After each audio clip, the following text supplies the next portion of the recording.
Hello, everyone. Happy summer. I'm Evan Halloin, bassist in the Kansas City Symphony. And I want to tell you about a project we undertook this summer as part of our commitment to education at the Symphony. This was spearheaded by my bass playing colleague, Nash Tomey, and along with Richard Ryan, Caleb Quillen, Jeff Kail, and myself, we started something called the Online Masterclass series, where we invited students of the bass to send us videos of their playing.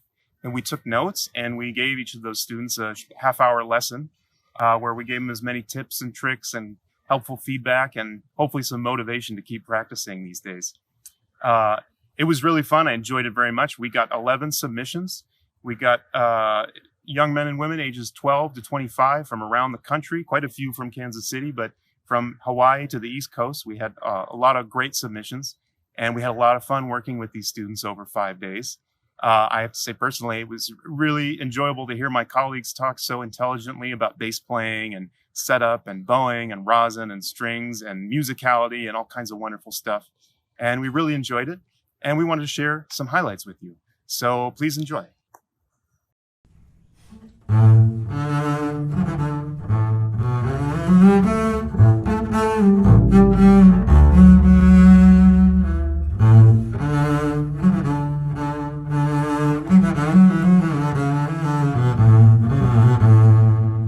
Yeah. So what kind of vibe do you want from this? Like what is like just an adjective that comes to mind that you're trying to convey here?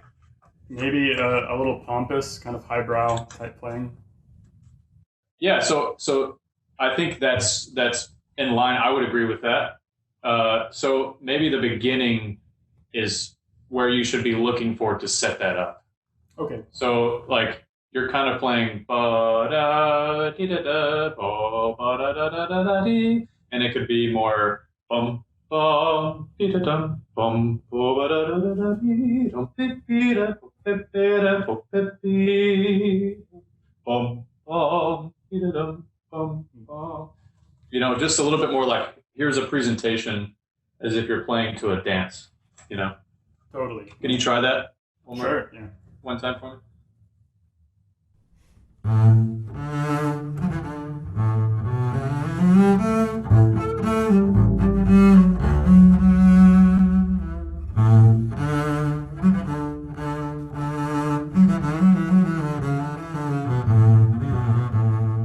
Yeah, that's a lot more interesting to me, I think. I think along with what Caleb is talking about with this excerpt, the harmonies in this a lot of times will inform some of the phrasing. You know, we have suspensions and appoggiaturas and things like that that are going to sort of dictate, you know, where we might be going and where we're coming away from. And a really fun and easy way to play around with that is actually just record yourself playing the tutti bass part and then play back with that.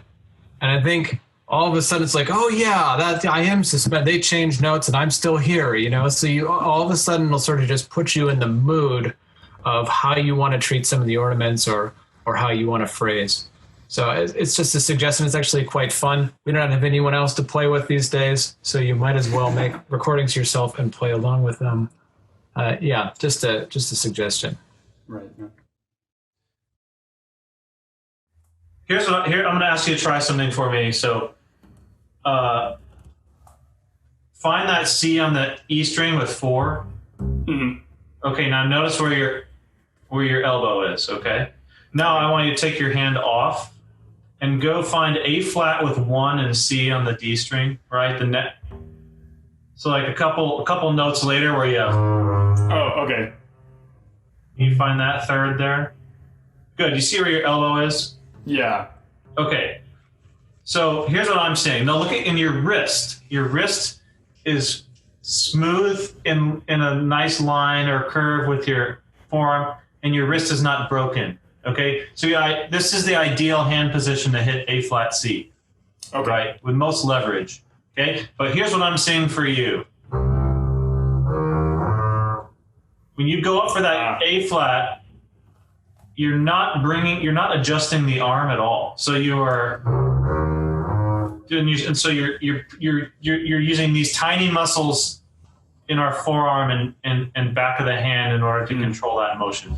So if I was going to play your fingering, one, as I'm shifting up for this A flat on C, I'm already bringing my elbow up for where my thumb needs to be for that C on the D string. Okay. Because we can't, it's just not possible to go bam, bam, bam, bam, bam, all those different motions in a row and have them all be right. Right. Would you recommend maybe, especially, if the excerpt cuts there, would you try to maybe do something musically with the trill, like starting it slower and speeding it up, or is it just totally like a machine? Yeah, I would play a full measure, and then when you end the note, end on a B flat, maybe hold your first finger down, let that B flat ring, because that's the base of the chord. So don't go blah, blah, blah, and cut it short, but like let the B flat ring, and it makes a really good impression. Yeah, it definitely helps. I mean, I've been doing that same exercise for years, pretty much, but I haven't thought about how to vary it. So I think that's the big next step for me, with vibrato work, is figuring out, I have that bass line. I think it's controlled and relaxed, but I need to figure out how I can widen my toolbox, and so that I have more things to choose from, so that I can be more expressive. Why don't you just try the beginning of this once, and I want you to try starting with vibrato on your fourth finger and not starting with straight tone. Just see what happens if you do that. Or whatever finger you start with, 2, 4, whatever. Yeah, I start with 2.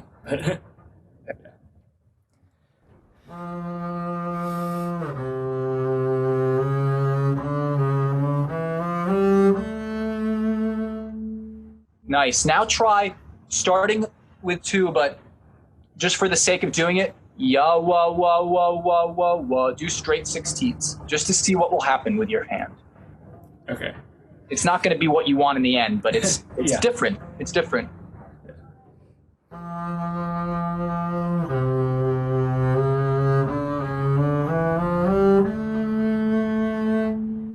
Good. Now, imagine in your head the type of oscillation you want when you start.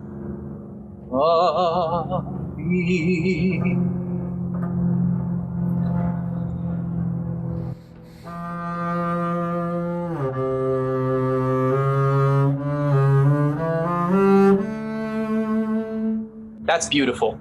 That's much better. Yeah. I mean, I don't know if anything I'd said helped, but I liked that more. Yeah, definitely did. Thank you.